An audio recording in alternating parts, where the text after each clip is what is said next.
6 years ago, Alexander Harris lost everything he held dear, his wife, his daughter, or so he thought.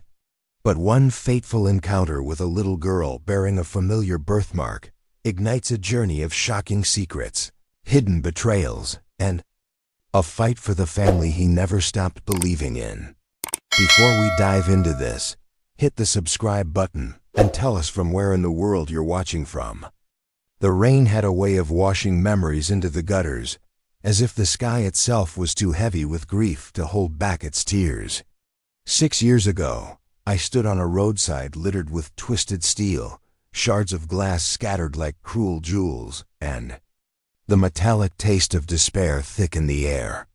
Red and blue lights pulsed against the darkness, sirens wailing like an endless hymn for the broken. I remember clutching at the air, searching for a voice I would never hear again, or so I was told. They said my wife and daughter died that night. They said the fire consumed everything, leaving nothing but ashes and silence. They showed me reports, photographs, a coffin sealed before I could even press my lips to my little girl's forehead one last time. They told me closure would come if I let it, if I buried the images behind walls of acceptance. But closure is a myth, a fairy tale for the naive. Grief doesn't close. It carves, it hollows, it stains every thought that comes after. And yet, amid all the smoke and sorrow, there was one sound that never left me, the faint echo of a child crying. It was swallowed quickly by the chaos, by the orders barked by paramedics and the hiss of rain steaming against the flames. No one else heard it. They told me it was my mind playing tricks, a father's desperate hope trying to claw back from despair. But I know what I heard. That cry was real. For years, I lived as a man with half a soul. I poured my fortune into foundations, hospitals, scholarships, monuments, to the memory of Elena and the daughter we lost. I smiled when cameras flashed, spoke words about healing and legacy, and returned home to silence so loud it pressed against my skull. I built a world for others because I could no longer build one for myself.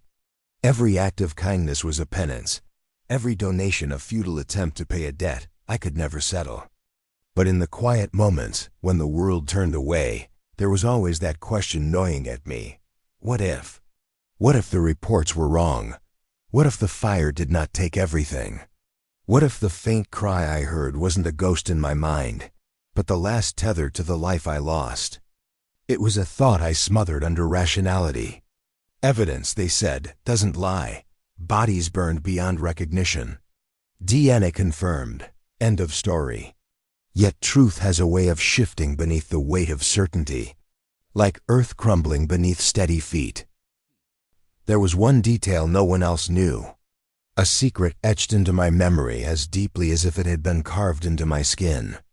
My daughter was born with a mark, a delicate crescent just beneath her shoulder blade. Not a scar, not a bruise, but a birthmark shaped like a half-moon resting in shadow. Elena used to kiss it each night, whispering that it was the universe's way of branding our child as extraordinary, a sign she was destined for more than ordinary days. I never told anyone about it.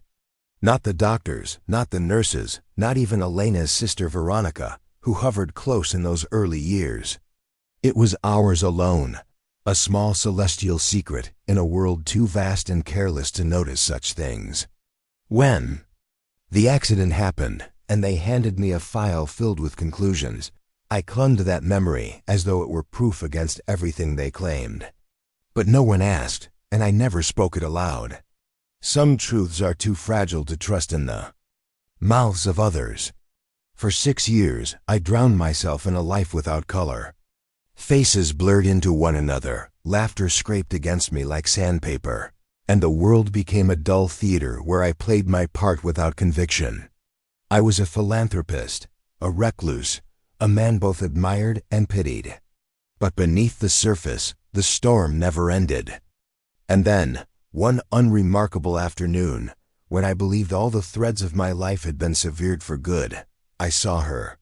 A little girl in the park, chasing after a kite tangled in the branches of a tree.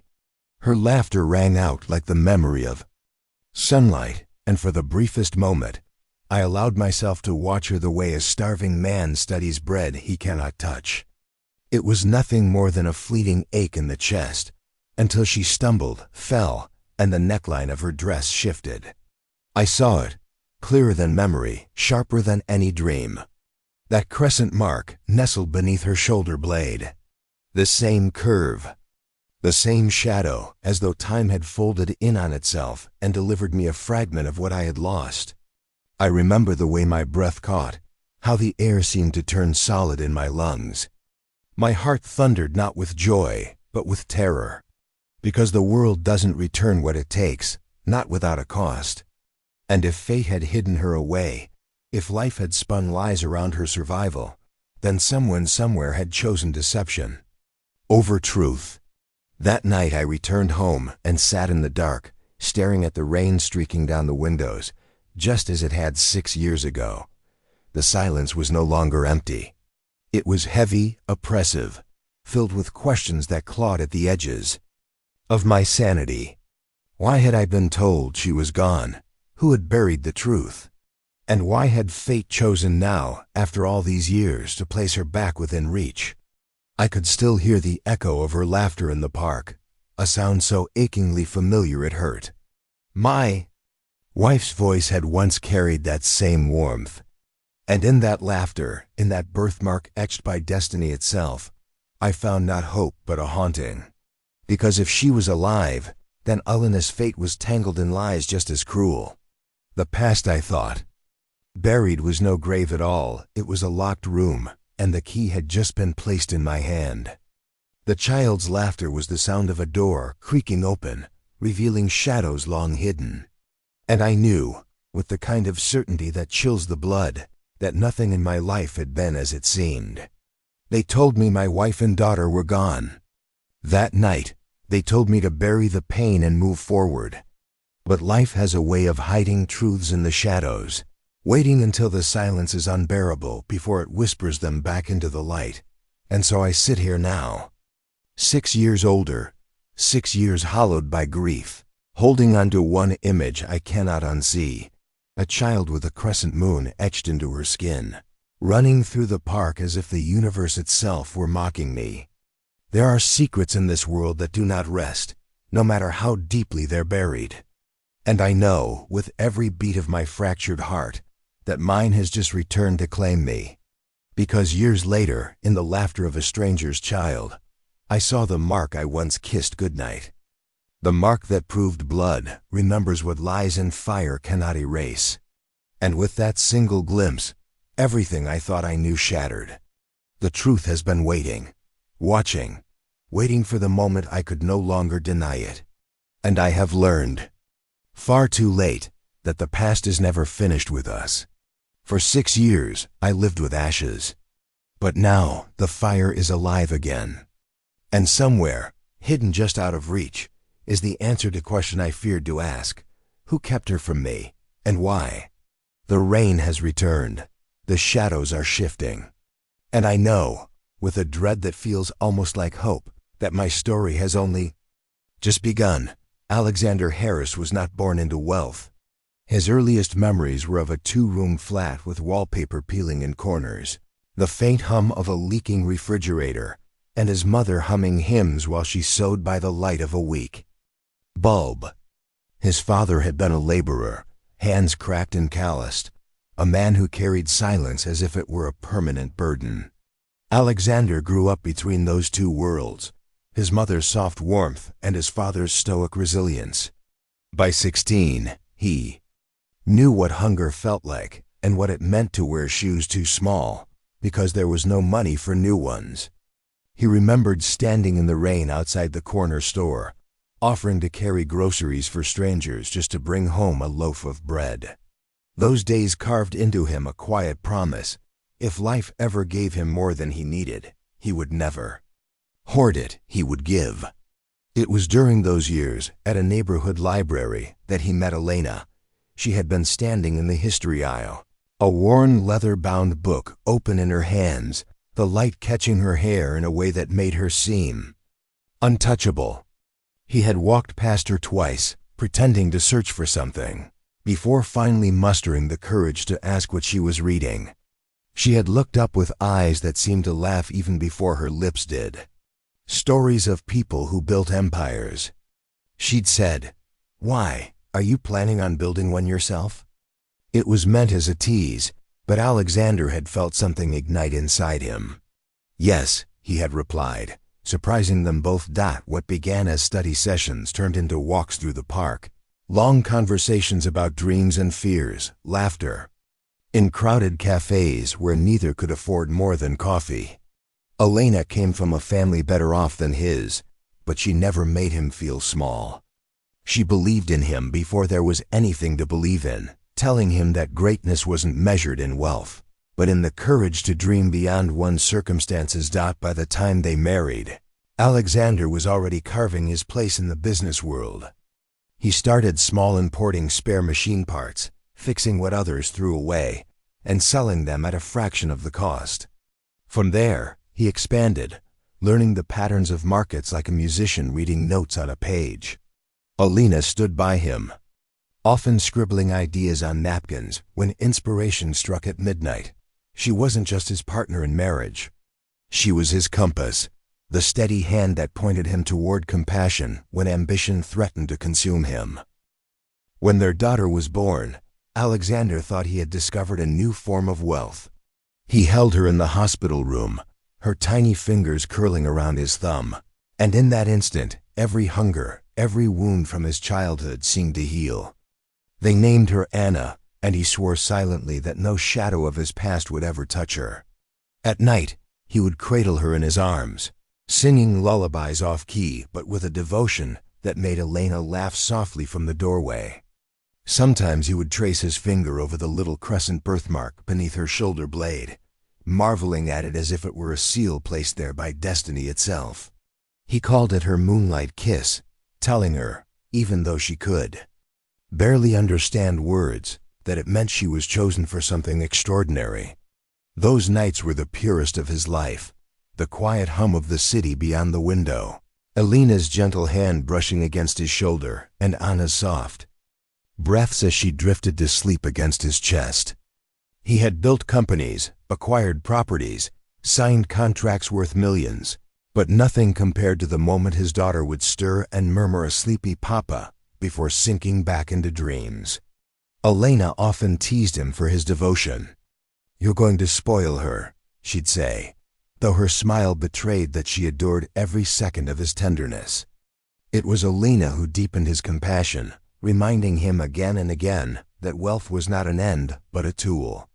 She encouraged him to fund scholarships, to build hospitals, to create shelters for those who had no homes.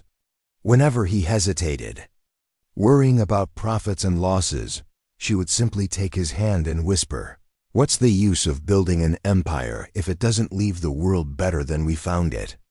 And so his empire grew, not just in size but in spirit.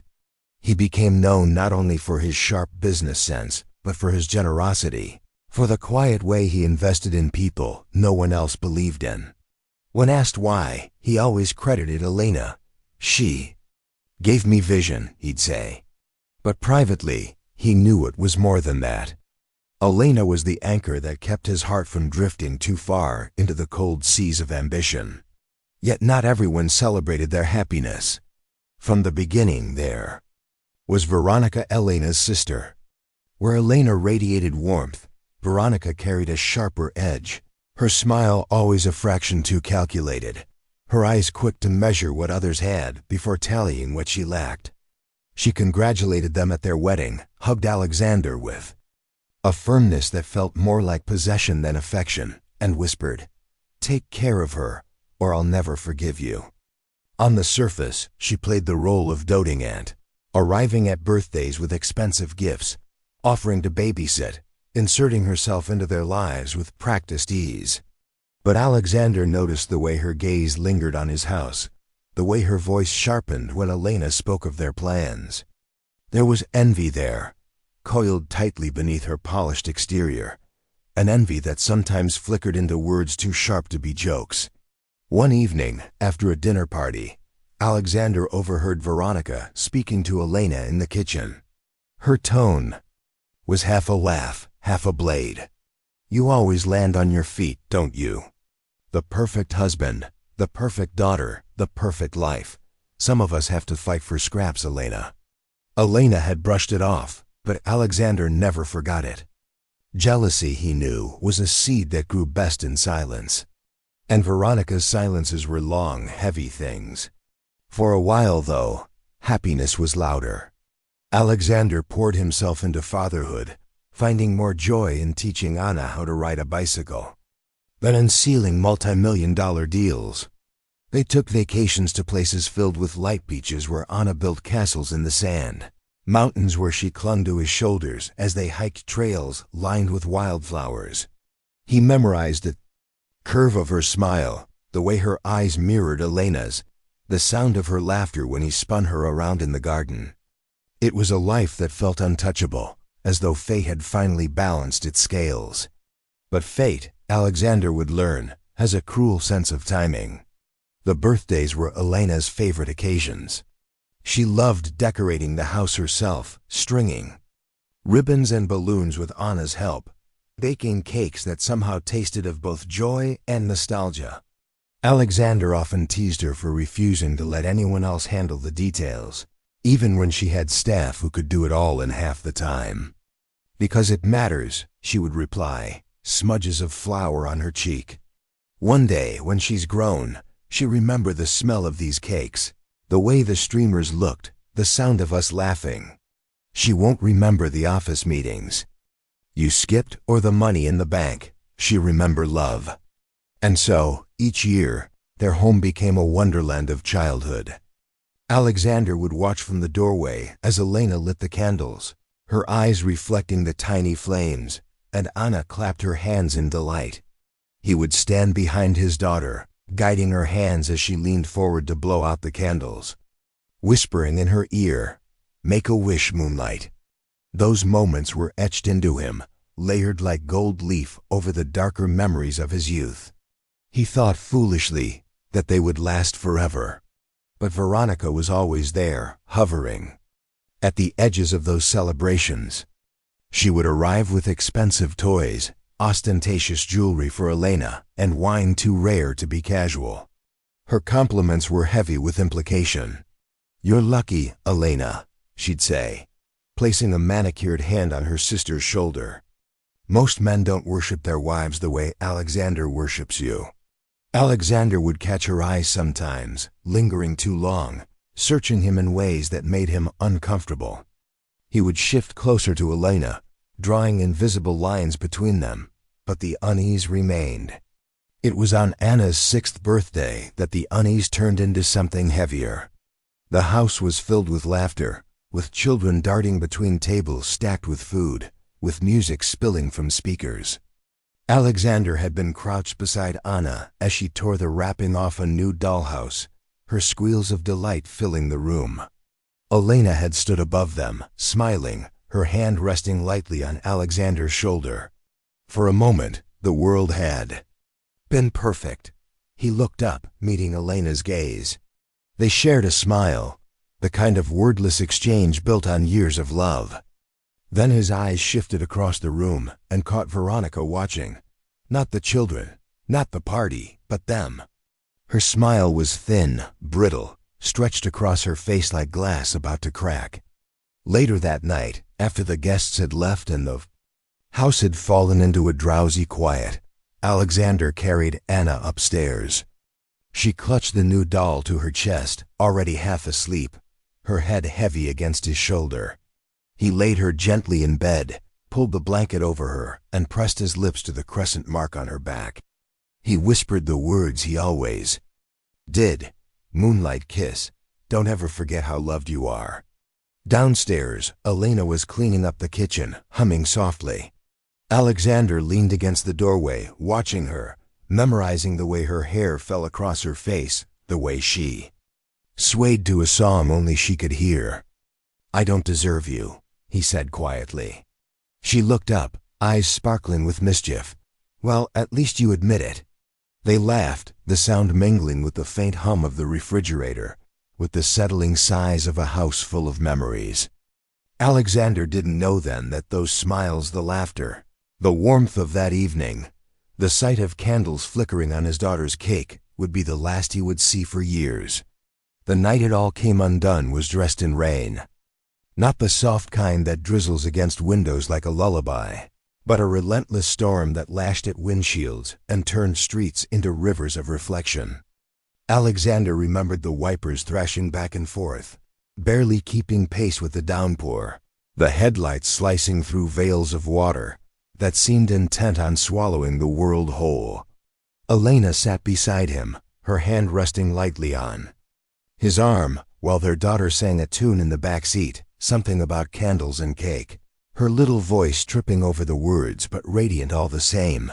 They had left the birthday celebration late, Anna clutching her new doll and refusing to let it out of her hands.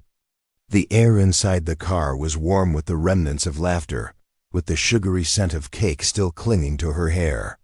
Alexander felt full, in ways no feast could ever fill a man. He glanced at Elena, who smiled at him through the dim glow of passing streetlights, her beauty soft and timeless, a lantern in the storm. Then it happened. The road curved sharply, slick with rain. A truck ahead skidded, tires shrieking as its taillights swung wildly into their lane. Alexander jerked the wheel instinctively, a desperate motion to shield the two souls that meant more to him than breath itself. Time seemed to fracture, seconds stretching into eternity. The tires lost grip. The world spun. Anna's doll slipped from her hands, and then impact. Metal screamed against metal, a deafening symphony of destruction. The windshield shattered into 1,000 glittering shards. The airbags burst with explosive force, white clouds choking. The darkness. Pain shot through Alexander's body, sharp and searing. And then came the heat, the awful consuming heat of fire. Flames licked at the edges of the wreckage, greedy fingers reaching, crackling, devouring. He remembered a cry, faint but piercing, a child's cry, muffled under chaos. It was Anna. He tried to move, tried to reach for her, but his body betrayed him. Something heavy pressed against his chest, and his vision blurred, swallowed by smoke and fire. The last thing he saw before the darkness claimed him was Elena's face, turned toward their daughter, lips forming a word he could not hear. When he awoke, the world was white. White ceilings, white sheets, white light that burned his eyes. Machines hummed softly around him. Tubes fed into his veins, and antiseptics stung his nostrils. His body ached, but it was nothing compared to the hollowness gnawing at him. He blinked, trying to piece together fragments of memory, until the door opened and Veronica entered. Her eyes were red, her mascara smudged, but her composure was too precise, too practiced. She took his hand in hers, pressing it tightly, as though anchoring him to a truth he had not yet heard. "They're gone," she whispered. 2 words, 2 blows. He felt them more than he heard them, felt them splinter through his chest like glass. "What do you mean?" His voice was foreign, raw, unsteady. "No." "Elena, Anna." Veronica shook her head slowly, her lips trembling in a performance of grief. The fire. There was nothing left. "They're gone, Alexander." "Both of them." The room tilted. His breath caught, refusing to fill his lungs. The monitors beeped faster, nurses rushing in, but none of it reached him. His mind screamed for denial, for evidence, for something, anything to prove her wrong. But Veronica's grip tightened, her voice insistent, almost forceful. "You have to accept it. You have to let go." He wanted to tear the words from the air, to shred them, to demand proof. But his body was weak, and grief was heavier than steel. He closed his eyes, and in the darkness behind his lids, he saw Anna's smile, Elena's hand reaching, flames swallowing them whole. In the days that followed, Veronica never left his side. She arranged the funeral, spoke to the lawyers, silenced the press.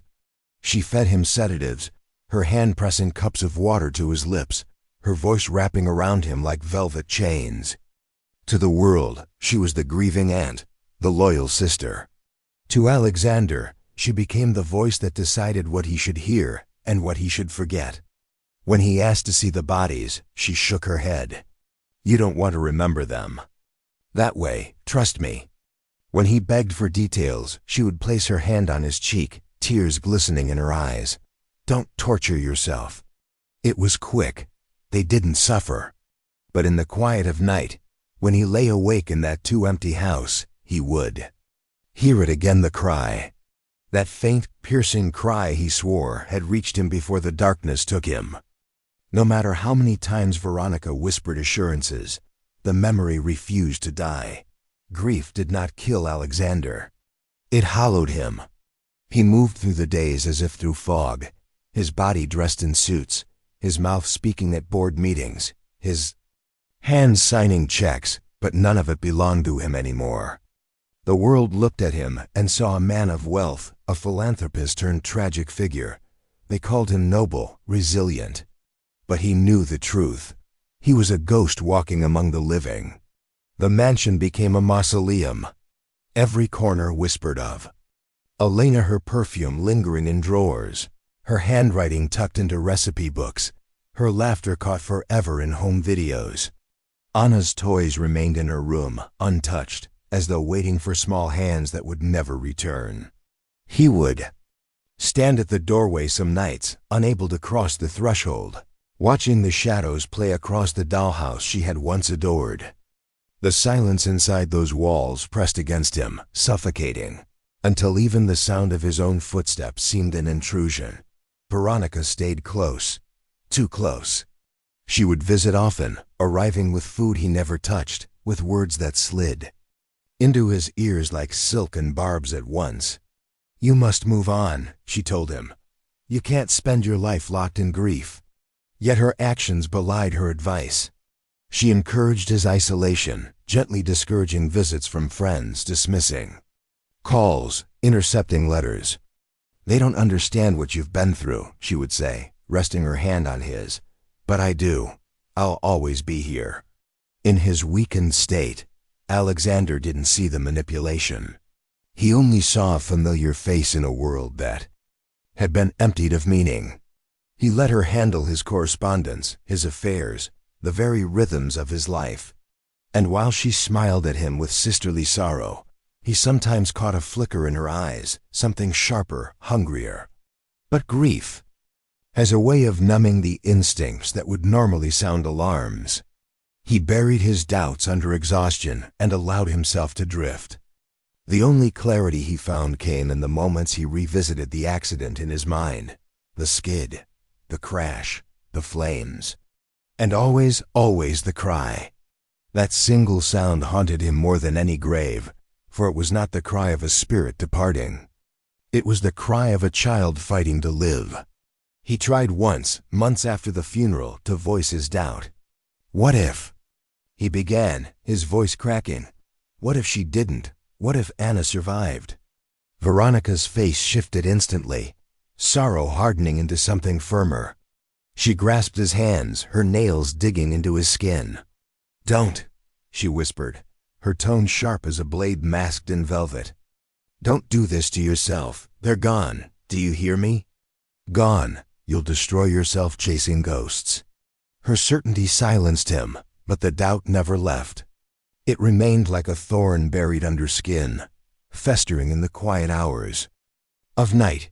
Years passed in this manner.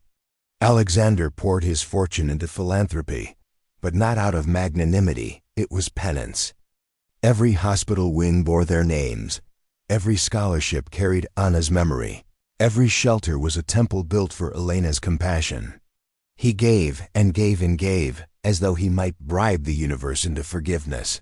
His wealth became ashes in his hands, tokens of a life he could no longer touch. The world admired him. They called him a man transformed by tragedy, a saint in the body of a tycoon. Newspapers printed photographs of him shaking hands with children, opening orphanages, standing beneath banners emblazoned with words like hope and future. They never saw what came after the nights where he sat in darkness, a glass untouched in his hand, staring at the empty chairs where his wife and daughter should have been. But fate has a cruel patience. It doesn't bury truth forever. Sometimes it waits, silent as the grave, until the ground begins to crack. For Alexander, the first crack appeared on an ordinary afternoon years later when he was least prepared. He had gone for a walk in the park, the air damp with the lingering memory of rain. Children were playing, their laughter carried on the breeze, each sound slicing into him with bittersweet sharpness. He tried to look away, to bury his heart in the safety of detachment. And then he saw her, a little girl, chasing a kite tangled in a tree, her laughter ringing with the same bright music that had once filled his home. For a moment, he thought his grief was playing a cruel trick, that memory had painted itself over a stranger's face. But when she stumbled, when her dress slipped to reveal the smooth curve of her shoulder blade, Alexander's world stopped. There, etched into her skin, was a crescent mark. His daughter's mark. The same curve he had traced with trembling fingers, the same secret Elena had called a moonlight kiss. The same truth he had never spoken to anyone, not even Veronica. His breath caught. His heart roared in his chest like a beast breaking chains. The park around him dissolved, the chatter of children fading into silence. All he could see was that mark, burning into his mind, igniting a fire he thought had died years ago. Fate had not buried the truth. It had been waiting, watching, hiding in plain sight until the moment he was strong or desperate enough to face it. And as the girl laughed, oblivious to the storm she had unleashed, Alexander knew one thing with dreadful certainty. The story he had been told was a lie. And lies, no matter how carefully spun, cannot withstand the weight of truth forever. But fate doesn't bury the truth forever, he would whisper later, standing alone in his empty mansion, eyes burning with a light not seen in years. Sometimes it waits for you in the most unlikely places. 6 years is a strange measure of time. It is long enough for seasons to blur into one another, for wounds to scar over, for the world to convince itself that a tragedy has been folded into memory. Yet for Alexander Harris, 6 years was no distance at all. It was a single unending night stretched over 2,000 mornings, a grief that clung to him like wet clothes he could never shed. He had aged, though not in the way most men do. His body was still upright, his shoulders broad, his wealth preserved in every line of his tailored suits. But his face carried hollowness, his eyes dimmed by shadows that never lifted. He had learned to perform life. He smiled when donors shook his hand, when journalists praised his foundations, when children in hospitals whispered thank you. He gave millions to causes that mattered, built schools in forgotten towns, shelters where no one else dared. He was, by every external measure, a man who had transcended loss. But at night, when silence folded around him like a shroud, the act collapsed. He would sit in the study where Elena's handwriting still marked the margins of books, where Anna's drawings were framed on the walls, and he would pour himself a drink he never finished. He would stare at the rain outside the windows and hear it again, the faint cry, the one sound that had survived the accident in his memory. Some nights he convinced himself it was madness. Other nights he swore it was truth. It was this tension, this endless war between hope and despair, that drew him again and again to the orphanages, his foundation funded. He visited them quietly, without press, without speeches. He told himself it was duty, that he needed to see where his money went. But deep down, he knew the truth. He was searching. Searching for a face, a laugh, a mark that would confirm what his soul whispered when the world was asleep. It was on such a visit, on a gray morning that smelled of damp earth and chalk, that his life shifted again. The orphanage stood at the edge of the city, a converted schoolhouse with peeling paint and windows that rattled in the wind. Children's voices spilled out from the yard, high and bright, a chorus of play that should have warmed him but instead left him hollow. He stepped inside, greeted by the headmistress, a kindly woman with tired eyes who thanked him for the new library wing his donations had funded. He nodded, gave the practiced smile, and let her lead him through the corridors. It was in one of the classrooms that he saw her. She was seated apart from the others, a book balanced on her knees, her small fingers tracing the words as though they were secrets only she could unlock. Her hair fell in soft waves around her face, catching the light in a way that made Alexander's chest tighten. There was nothing extraordinary about her at first glance, just another child in a world too full of them without families. But when she lifted her head and her eyes met his, the world faltered. They were Elena's eyes. Not in color alone, though the shade was achingly familiar, but in the depth of them, the way they seemed to hold questions too large for her years. The quiet intensity that had once looked at him across library aisles, across dinner tables, across years of love. For a heartbeat, Alexander forgot to breathe. The headmistress noticed his pause. "That's Anna," she said softly. "She came to us when she was very young. She's different. Quieter than most, but bright, very bright." Anna. The name was a blade and a balm all at once. He forced himself to nod, to keep his composure, but inside the storm raged. He told himself it was coincidence, names repeat, eyes resemble. The world is full of echoes. But when the girl smiled shyly and ducked her head, clutching the book tighter, he felt something deep within him stir. Over the weeks that followed, he returned again and again. At first, he pretended it was business, offering to oversee new repairs, to sponsor more programs. But always his steps led him back to the classroom, to the quiet girl who sat apart, who laughed rarely, but when she did, it rang like music he thought forever lost. He began to speak with her. Simple things at first. "What are you reading?" he asked one afternoon, kneeling so his eyes met hers. She held up the book timidly. "Fairy tales," she whispered. Her voice was soft, but steady. "Do you like them?" She nodded. "The ones with happy endings." Then, almost as an afterthought, she added, "Even if they're not real." Something in her words pierced him. He smiled faintly, though his throat was tight. Sometimes the best stories are the ones that feel real, even if they aren't. Over time, she grew less shy with him. She laughed when he stumbled over a tongue twister she taught him. She told him about the stray cat she fed behind the orphanage kitchen.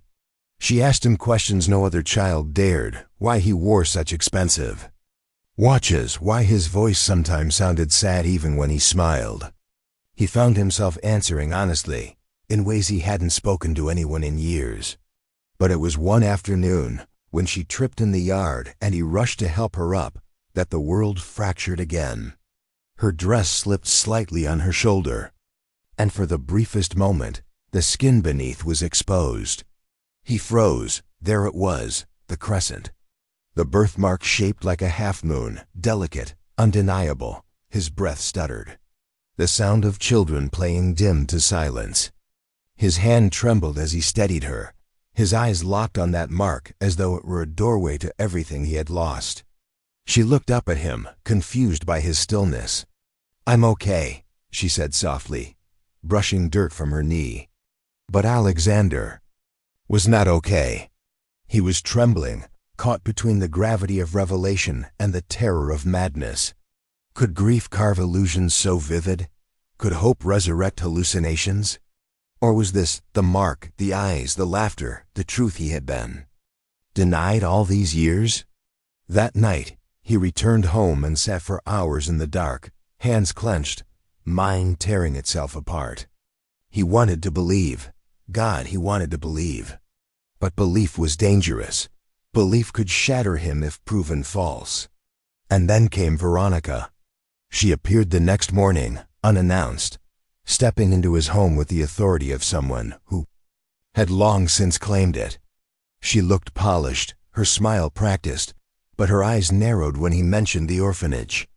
"You're spending too much time there," she said lightly, pouring herself a drink without asking. "It's unhealthy." "They need me," Alexander replied, his voice sharper than intended. "They don't need you, Alexander.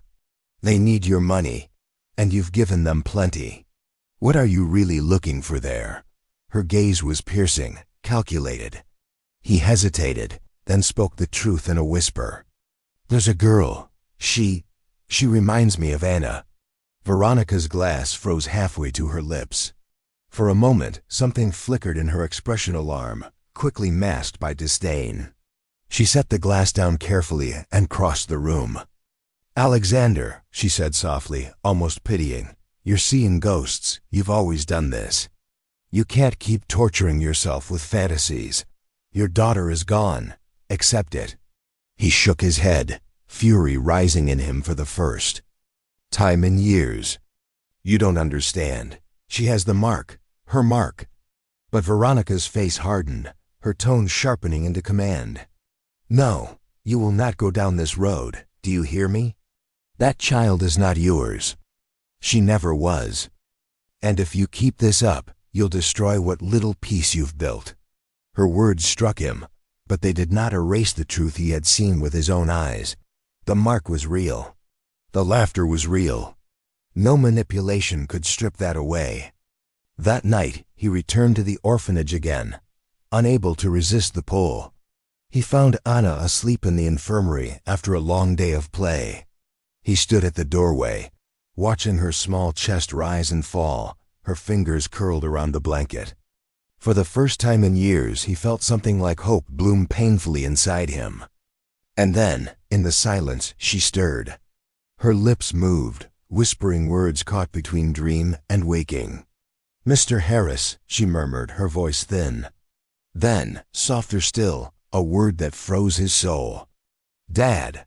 The sound was barely audible, but it struck him like thunder. His knees weakened, his throat tightened, and his eyes burned with tears he had not shed in years. He gripped the doorway for balance, his entire world collapsing and rebuilding in the span of a breath. She had called him father, not in daylight, not in play, but in the unguarded honesty of sleep, where truth leaks through walls, even the mind cannot guard. And in that fragile, impossible moment, Alexander Harris knew his long struggle was only beginning. Alexander stood frozen at the doorway, as though the walls of the orphanage had shifted into a cathedral, and he were caught in some unholy revelation. The faint sound of the girl's whisper still echoed in his ears, fragile but undeniable. "Dad," a single word, yet it pierced through 6 years of silence, 6 years of grief turned stone, 6 years of a life that felt more like a mausoleum than a man's journey. He wanted to rush forward, to wake her, to demand answers her small voice could not possibly give. But something in him resisted, an instinct, perhaps, or fear that the spell would break if he disturbed it. So he stayed there, clinging to the frame of the door, staring at her as though the universe had unfolded a riddle just for him. He didn't sleep that night.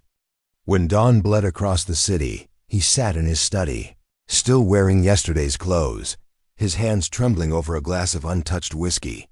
His mind was a battlefield. It could be coincidence. Children dream strange dreams. They repeat words they've heard. They mumble nonsense that adults mistake for meaning. That was one voice in his head. But the other voice, the one that had haunted him since the accident, rose louder. She has the eyes. She has the laugh. And now, the word. By morning, his decision was made. He would not let this go. Over the following weeks, Alexander found excuses to visit the orphanage almost daily. He brought books, clothes, supplies.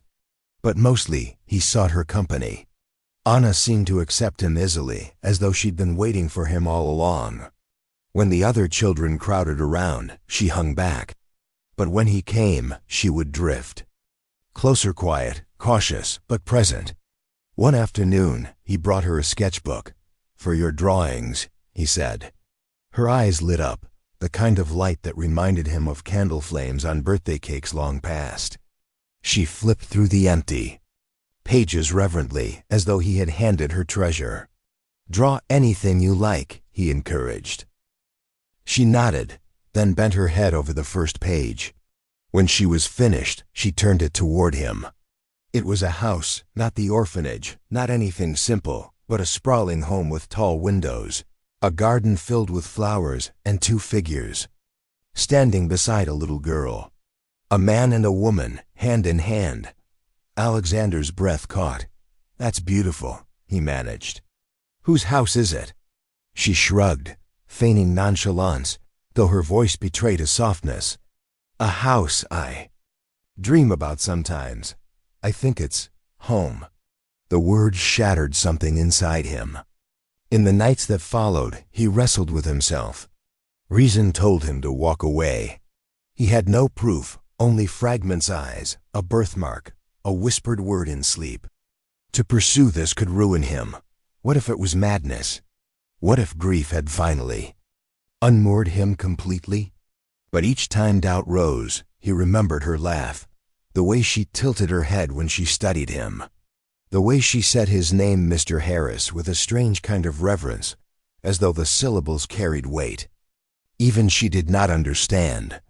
One evening, as rain hammered against his windows, he dug out an old photograph.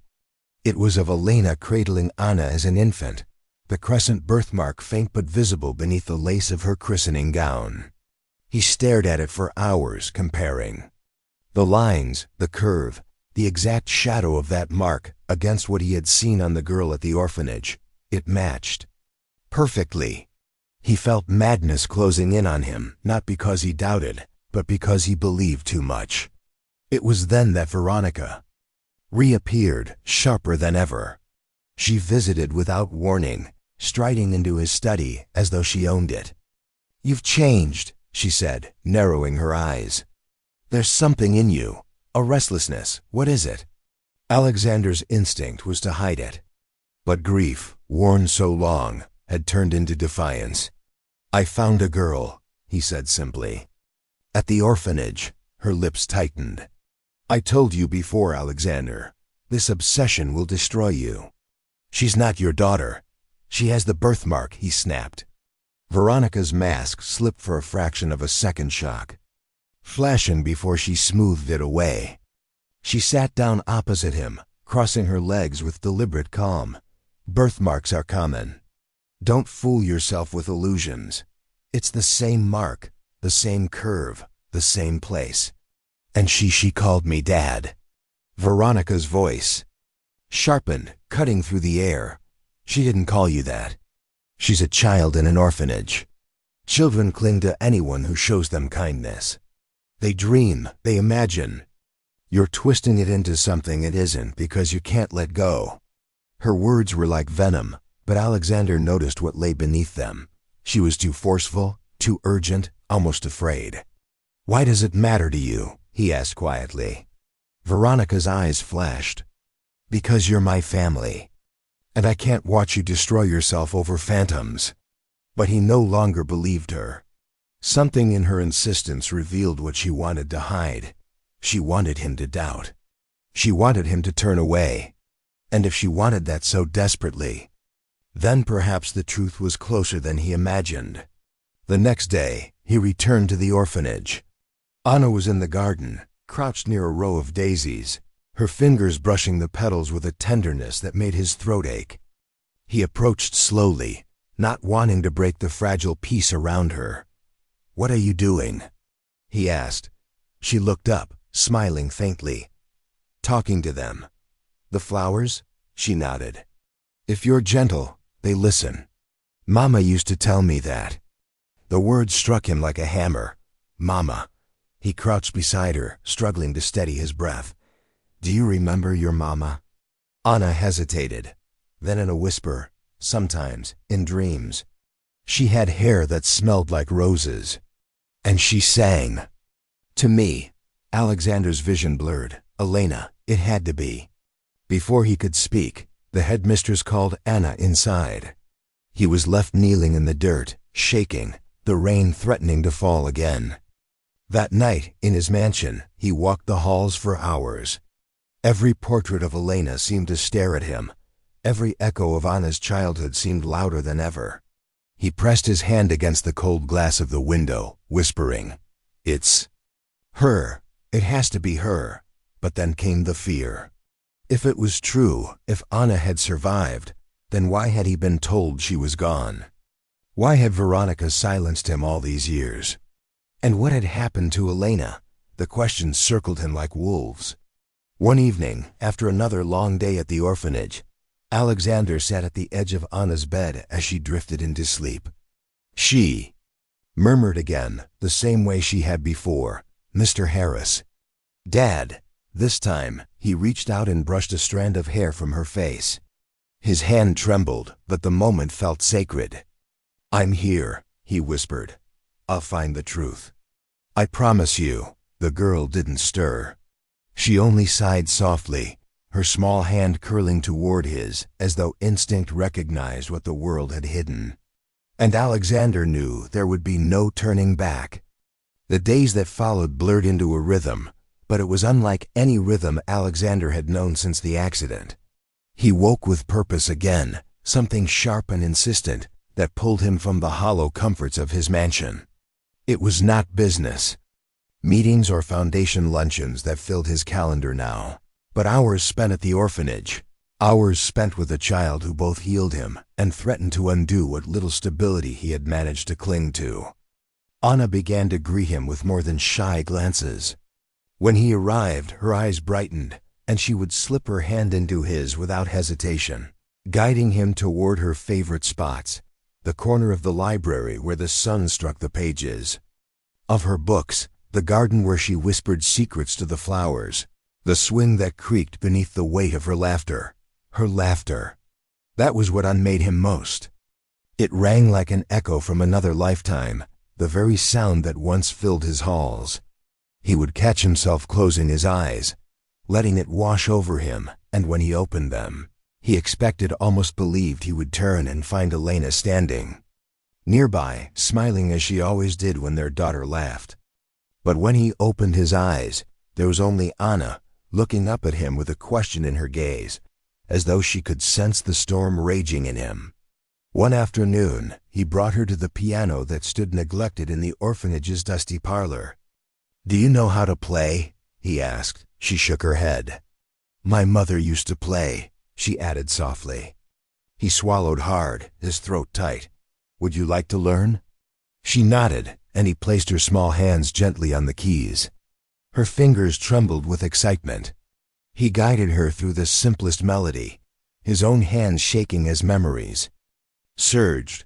Elena had once sat beside him, guiding his hands in much the same way, laughing when he hit the wrong notes. Now here he was, guiding their daughter, though the world refused to admit she was his through those same keys.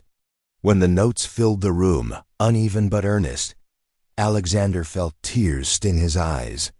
Anna glanced at him, confused by the wetness on his cheeks. "Why are you crying, Mr. Harris?" she asked innocently. He forced a smile, brushing the tears away. "Because you play beautifully." He told himself he was imagining it, but for the briefest moment, she looked at him with recognition deeper than a child should carry, as though she knew exactly why his heart was breaking. Yet even as hope grew inside him, so did the fear. What if he was wrong? What if grief had twisted his mind until he saw what wasn't there? What if he was building a cathedral of lies atop quicksand? He feared the answer so much that he sometimes left the orphanage in a rush, retreating to his mansion where he would pace the halls until dawn. Veronica noticed. She always noticed. "You're unraveling," she said one night, her voice dripping with contempt disguised as concern. She had let herself in again, as though the house were hers. She poured herself wine, watching him with eyes too sharp.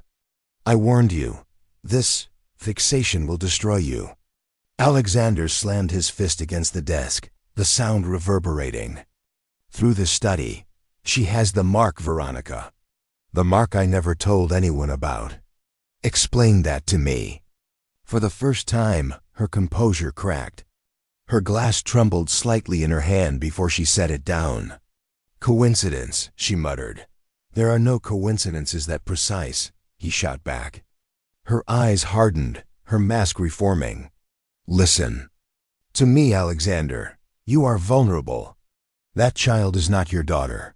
If you keep clinging to this delusion, you'll ruin everything you've built, your reputation, your sanity. Or maybe," he said quietly, leaning closer, "I'll uncover what you've been hiding all these years." Her lips tightened. For a moment, the silence between them was a battlefield.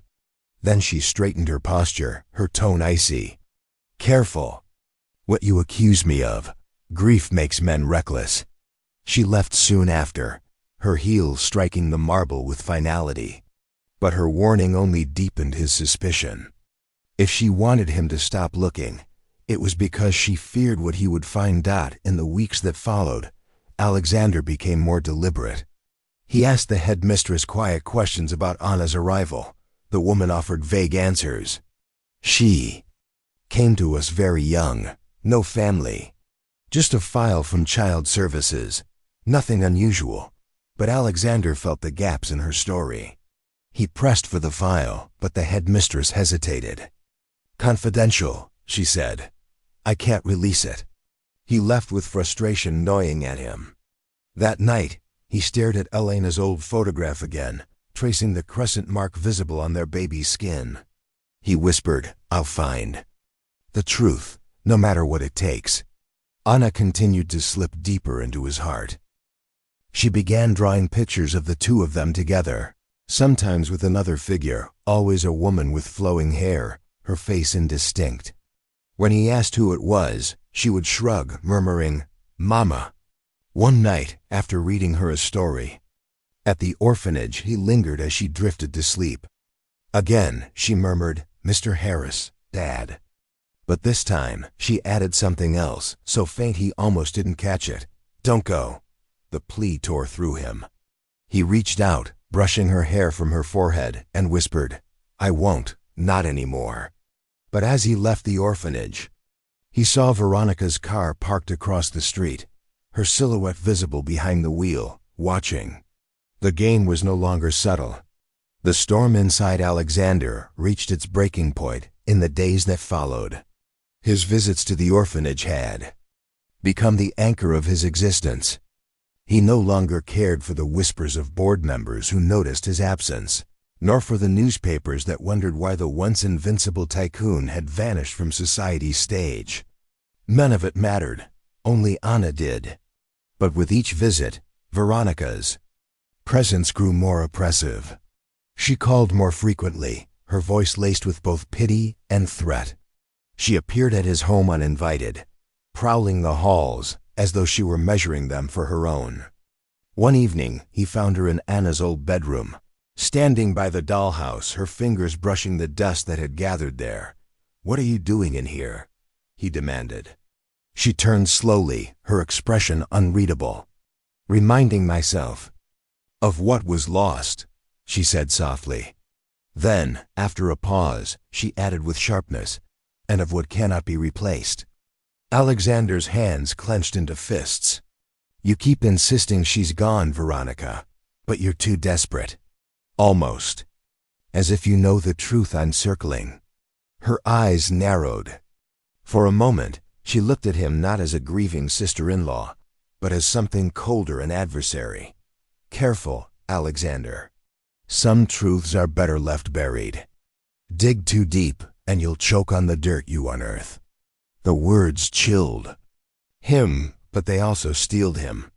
He realized then that Veronica wasn't merely dismissing his suspicions, she was guarding something.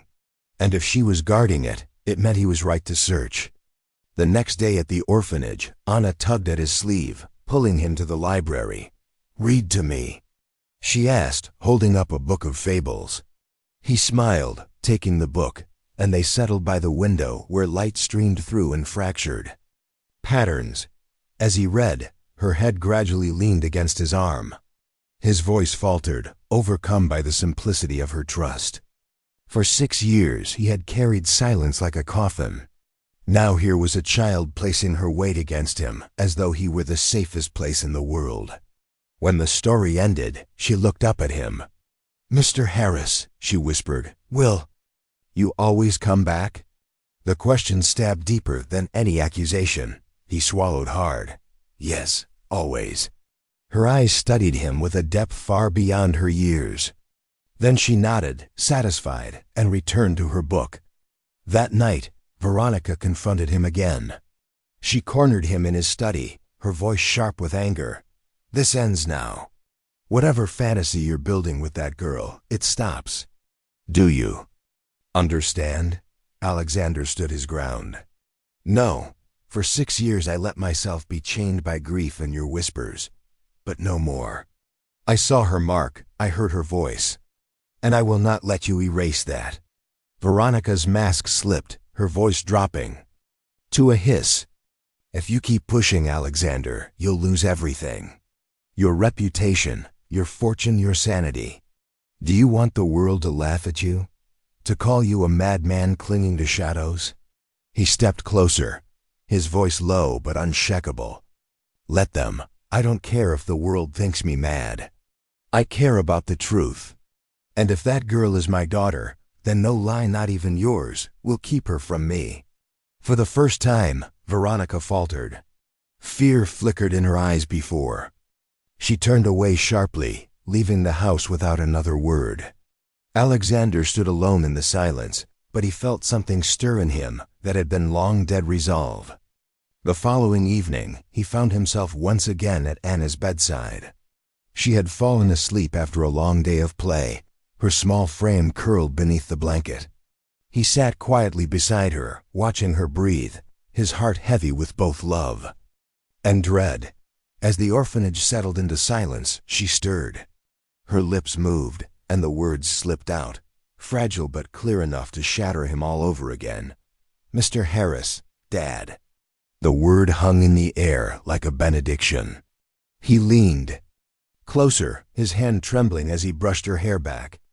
"I'm here," he whispered, voice breaking. "I'll never leave you again." Her small hand twitched in sleep, reaching as though searching for him. And in that sacred, fragile moment, Alexander knew the battle was no longer between grief and sanity. It was between truth and lies, between the chains of the past and the possibility of reclaiming what was stolen. Hope, once a ghost, had returned to flesh. And though fear still shadowed him, though Veronica still loomed like a predator in the dark, Alexander Harris knew this with certainty. His struggle was far from over. But he had finally chosen to fight. The whisper of truth is never loud. It begins like a draft under a locked door, subtle, almost ignorable. But once it slips inside, it chills everything. For Alexander Harris, that draft had become a storm. He could no longer silence the voice that told him Anna was not simply a child of coincidence. The eyes, the laugh, the birthmark, and the words she murmured in her sleep, all of it demanded he search deeper. He began quietly. At first, he asked casual questions of the staff at the orphanage. The headmistress was careful, offering polite, but vague responses, her eyes flickering with discomfort whenever he mentioned Anna's past. "She was left here very young," the woman would say, her voice rehearsed. "No relatives, just paperwork from child services. A very ordinary case." But Alexander knew ordinary when he saw it, and nothing about this was ordinary. One afternoon, he lingered after the children were sent to their dormitories. He asked again, softly this time, "Who brought her here? Do you remember?" The headmistress hesitated, her lips pressing into a thin line. "It was years ago. A woman, I think. But the details are lost in files. Confidential, you understand." He caught the flicker of fear in her eyes. She was protecting something or someone. That night, Alexander returned to his study and began pulling strings. He still had contacts in government offices, old allies who owed him favors. Quietly, he requested access to records. Weeks of persistence paid off, and one evening a sealed envelope arrived on his desk, stamped with official insignias. His hands trembled as he slid it open. Inside was the file of the child known at the orphanage as Anna, but the name on the birth certificate was not Anna, it was Lily Carter. Alexander's chest tightened. He read the lines over and over again, his pulse thundering. Born on the same date as his daughter. The same day the world told him she had died. Coincidence or proof? The file was thin, suspiciously so. Just a certificate, a transfer record, and vague notes. No details of parents, no photographs. Number. Trail that could explain the gap between the fire that stole his family and the child who now lived under another name. But even this sliver was enough to confirm his suspicions. Lily was Anna, his Anna, and if she had been hidden, then someone had hidden her deliberately.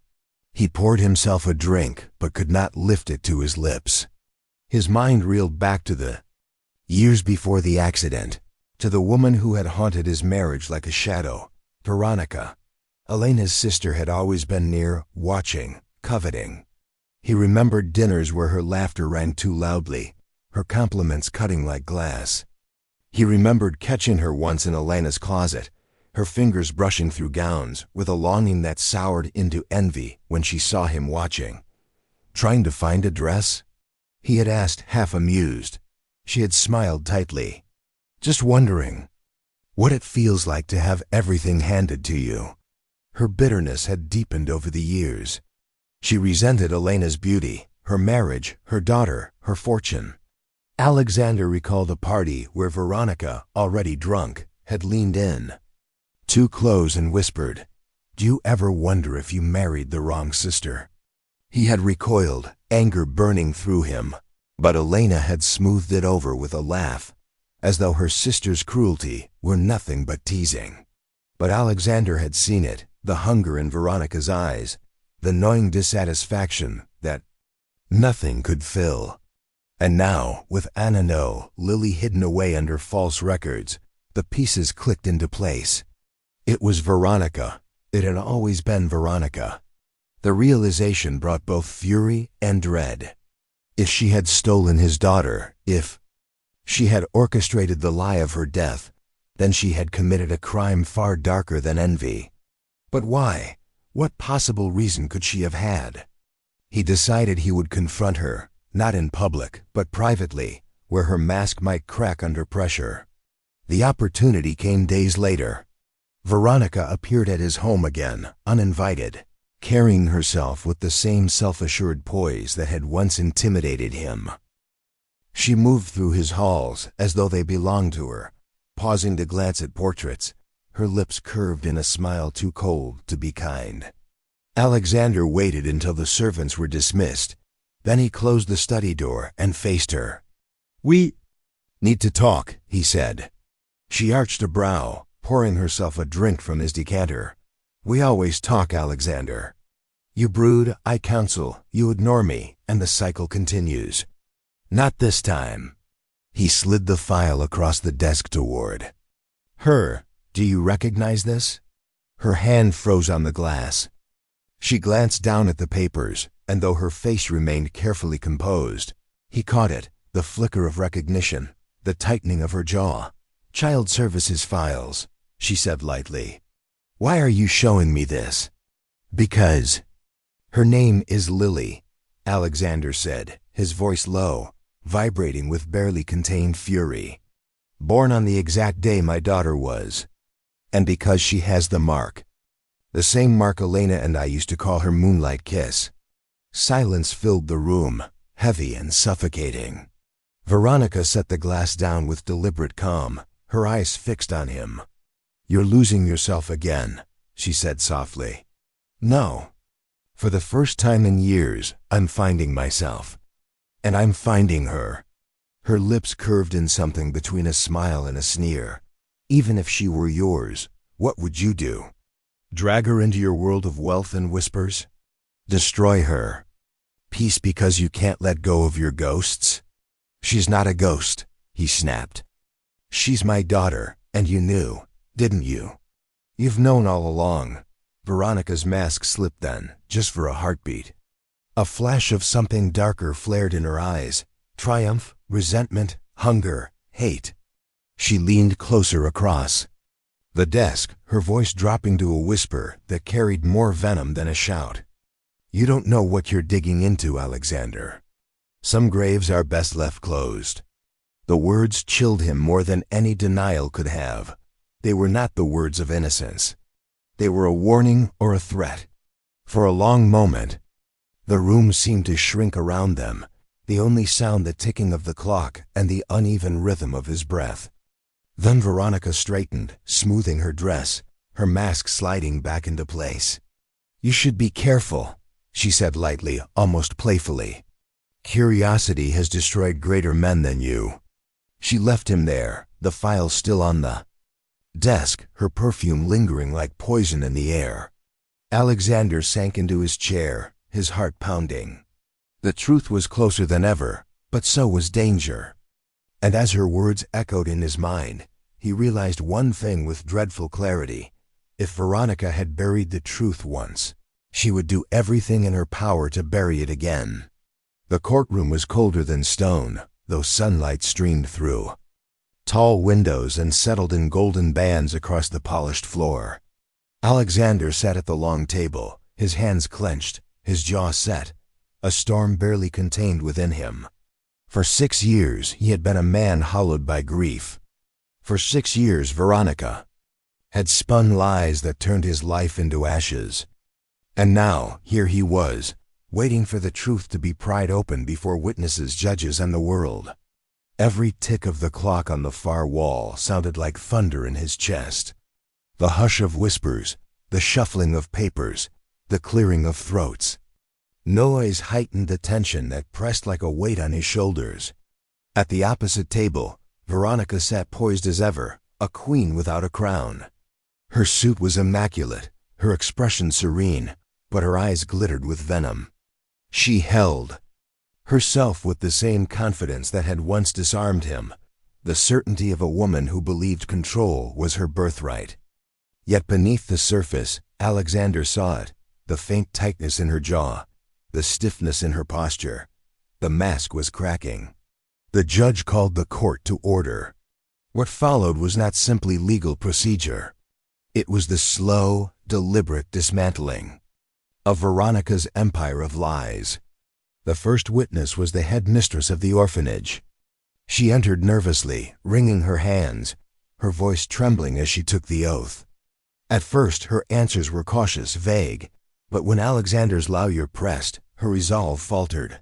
She admitted she had been instructed years ago to falsify details, to list a child as without family when she knew otherwise. The instruction had come, she whispered, from Veronica. Gasps rippled through the courtroom. Veronica's face remained still, though her fingers tapped once against the desk, betraying agitation. Next came the government clerk, pale with guilt, who confessed under oath that death records had been altered. The orders were unusual, he said, his voice cracking. But the payment was more than I could refuse. The courtroom stirred again, the murmurs swelling like a tide. Documents were brought forth, papers with signatures, transfers, financial trails that led like blood drops back to Veronica. Alexander stared at them, his stomach twisting, each sheet of paper a nail driven deeper into the coffin of her deception. He had lived for years under the weight of grief, and here lay proof that it had been manufactured, engineered for her gain. The prosecutor's voice rang sharp as steel. Mrs. Veronica Carter, you orchestrated the falsification of death records. You manipulated custody of a living child, and you profited from the estate of your sister's tragedy. Do you deny it? For the first time, Veronica's mask cracked audibly. She laughed a hollow, brittle laugh. Do you think Alexander was strong enough to raise a daughter alone? Do you think he deserved the life he had while others starved? I gave him freedom from weakness. I gave myself what I deserved. The words hung in the air, dripping poison. The courtroom erupted in outrage. Alexander's fists trembled. He wanted to rise, to shout, to strike, but he forced himself to remain still. His lawyer pressed further, hammering her with evidence, dismantling every excuse she offered. Piece by piece, her empire collapsed until she was left cornered, stripped of the illusion she had wrapped herself in. And then Anna, she was brought into the courtroom, small and fragile, her eyes wide as she scanned the room. Alexander's heart stopped. She looked at him, and he felt the years collapse into nothing. There was no hesitation in her gaze this time, no confusion. She walked slowly past Veronica, who tried to reach out, her voice soft and desperate. "Lily, stay with me." But the girl shook her head, her small voice cutting sharper than any gavel. "My name isn't Lily, it's Anna." The courtroom froze. And then, like a river breaking through a dam, she ran straight into Alexander's arms. He caught her, holding her as though the universe itself had returned what it had stolen. He buried his face in her hair, tears burning his eyes, his entire body trembling with the force of the moment. "I've got you," he whispered. "I'll never let you go again." The room blurred around him. He heard the judge's gavel, the murmurs of the crowd, the accusations hurled at Veronica, but all of it faded beneath the sound of his daughter's heartbeat against his chest. The trial continued, but for Alexander, it was already over. He had won. Not in the court of law, though the law would soon crush Veronica under its weight, but in the court of the human heart. His daughter had chosen, with the clarity only innocence could wield. Veronica's downfall was merciless. Stripped of her defense, she was declared guilty of fraud, falsification of records, and custodial interference. The gavel struck, final and echoing, and the guards stepped forward. For the first time, she looked small, shrunken, her elegance twisted into desperation. As they led her away, she turned once toward Alexander.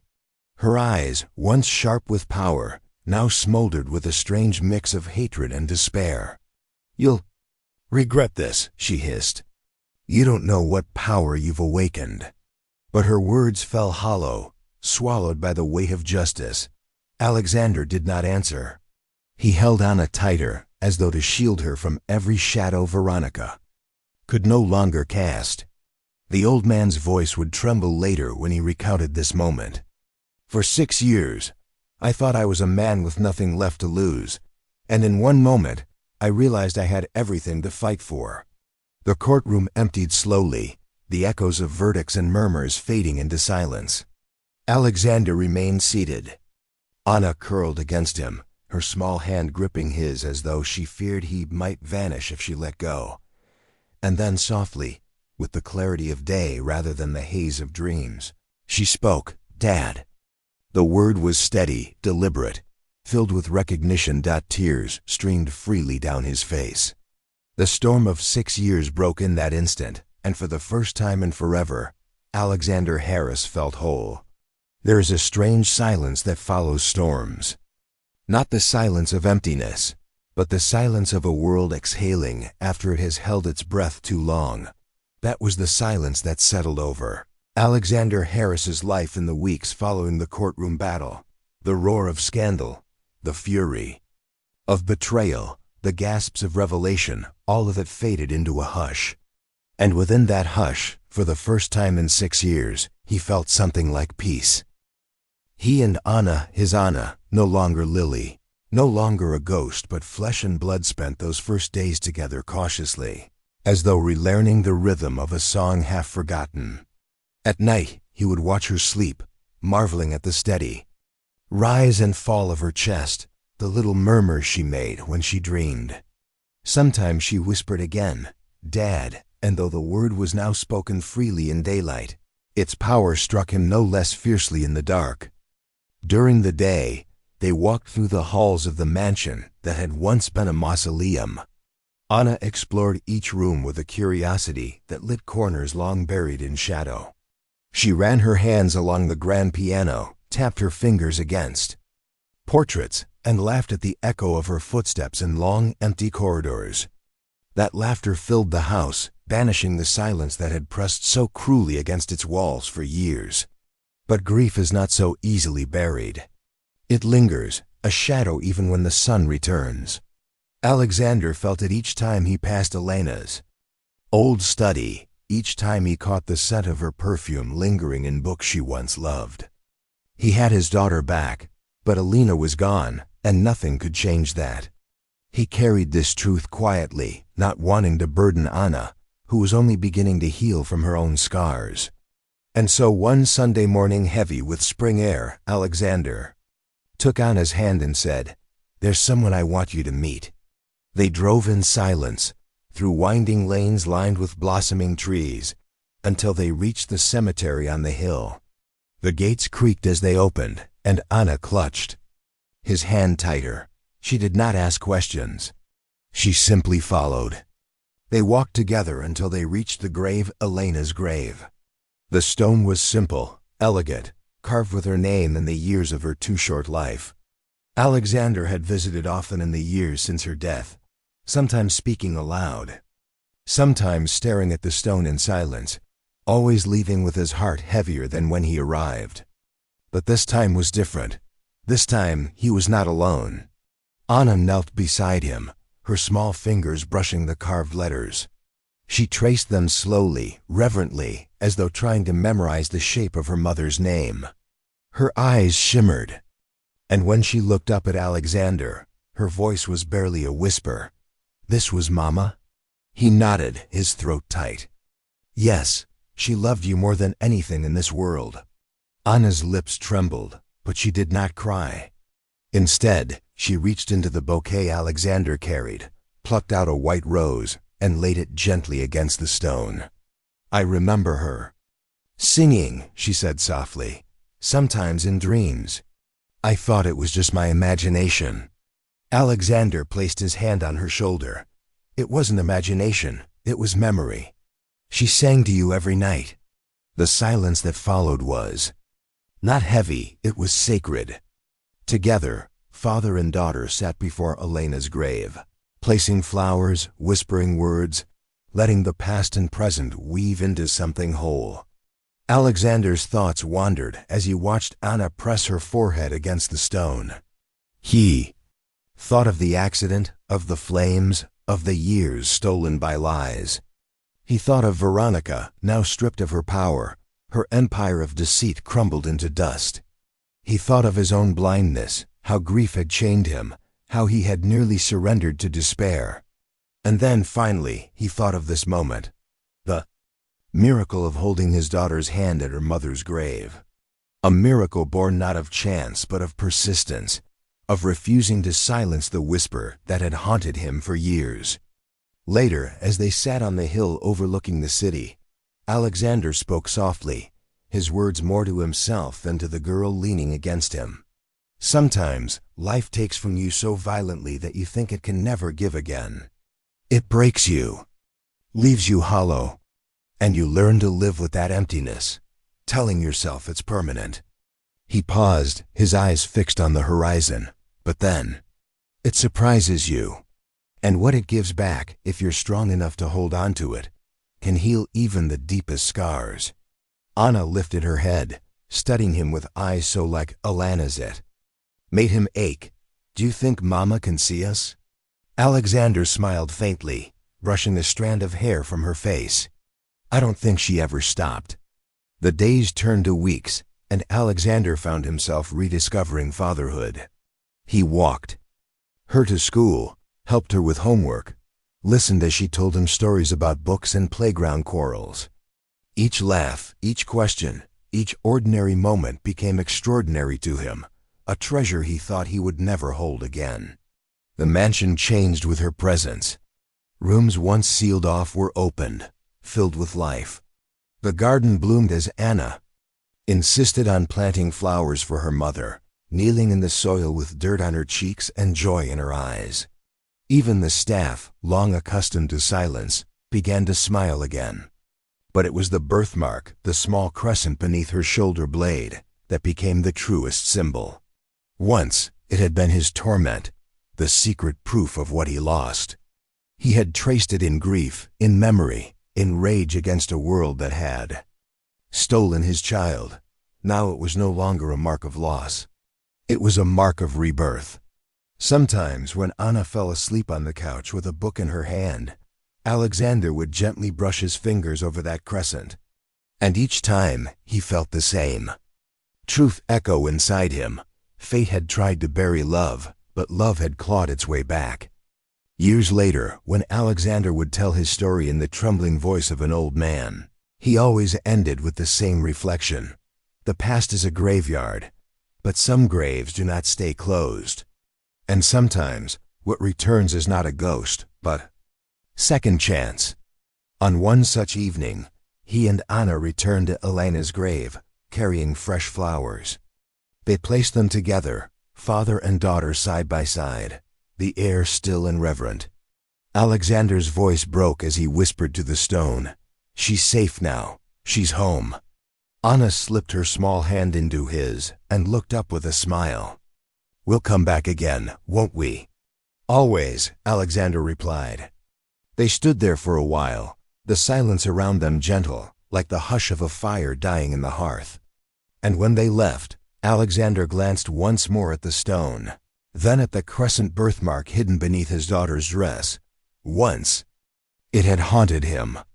Now it was the proof that love can survive fire, lies, and time itself. It was no longer the mark of loss. It was the mark of rebirth. Fade to silence.